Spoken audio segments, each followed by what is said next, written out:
Apareceu a tela? Apareceu. Então, olha só, o exercício diz o seguinte: um corpo de prova metálico de 10 milímetros de diâmetro e 50 milímetros de comprimento, essas são medidas padrões da ABNT, tá? Foi submetido a uma carga axial de tração de 3,5 toneladas, tendo seu comprimento aumentado para 50,8 milímetros e o seu diâmetro reduzido para 9,2 milímetros. Determine o alongamento e a restrição percentuais, bem como a tensão produzida sobre o referido corpo de prova. Então, como a gente tem falado desde o início, a gente vai lendo e vai retirando os dados que o problema fornece e o que ele está pedindo.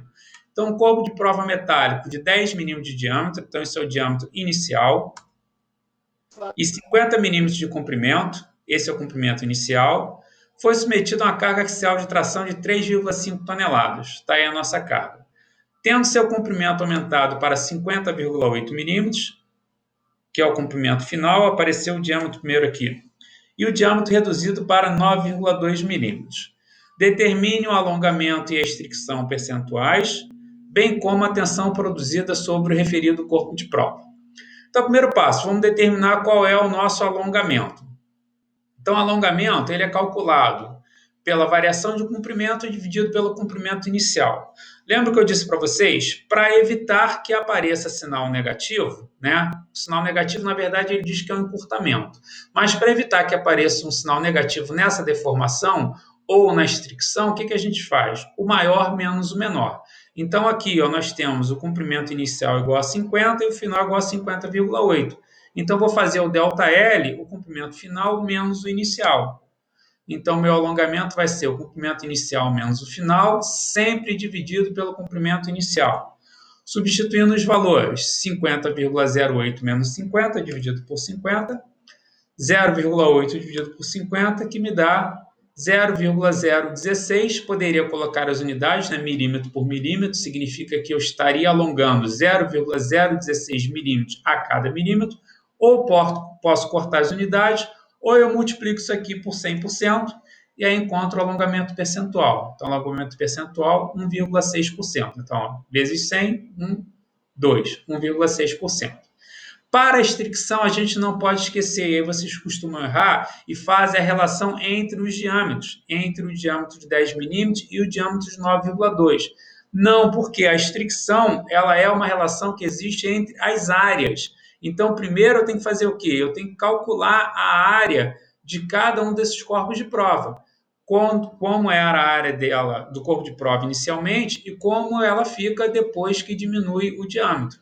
Então, vou calcular primeiro a área inicial. Então, vai ser πd2 sobre 4, sendo que o meu D é o D inicial, que vale 10 milímetros. E depois eu vou calcular a minha área final, que é πd2 sobre 4, mas o meu D vai ser o diâmetro final, que vale 9,2 milímetros. Então, calculando primeiro a inicial, vai ser 3,4 vezes 10 milímetros ao quadrado, dividido por 4, que vai me dar 78,5 milímetros quadrados. Para a final, vou substituir o diâmetro agora por 9,2 e vou encontrar um valor de 66,44 milímetros quadrados. Agora sim, eu vou lá para a minha restrição, que é a variação da área dividido pela área inicial. Sempre as relações de deformação são em relação ao inicial. A tensão vai ser a mesma coisa, vai ser em relação à área inicial, tá?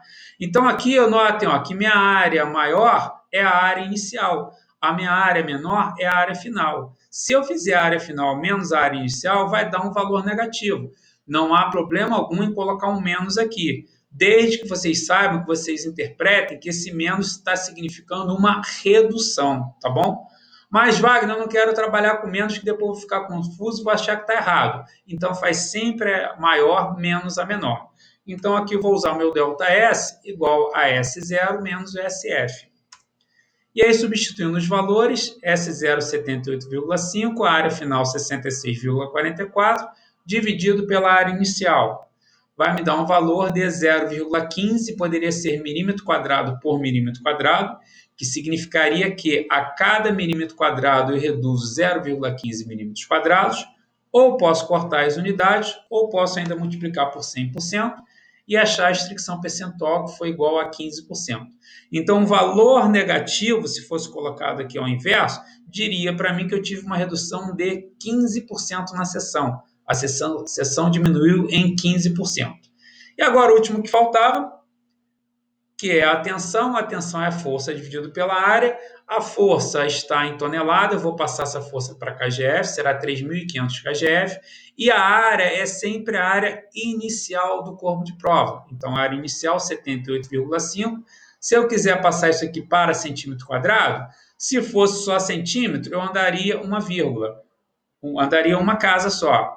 Como é centímetro quadrado, então tem que andar duas. Então, vou andar uma, duas. Então, vai ficar igual a 0,785 centímetros quadrados. Mas isso se eu quiser já padronizar a minha unidade em kgf por centímetro quadrado, que é a unidade que a gente vem utilizando. Se não, não há problema algum. Se você não vai relacionar essa tensão com nenhuma outra constante do material, ou com nenhuma outra unidade, você poderia até ter deixado 3,5 em tonelada e poderia ter deixado a área em milímetro quadrado. Ia aparecer aqui tonelada por milímetro quadrado. Não é uma unidade usual de tensão, mas não estaria de forma errada, tá? Eu coloquei assim para a gente ir se habituando, porque, em geral, a gente depois acaba manipulando essa tensão com outro valor, que é o valor do modo de elasticidade, que normalmente vem em kgf por centímetros quadrados. E aí eu acharia uma tensão de 4.458,6 kgf por centímetros quadrados.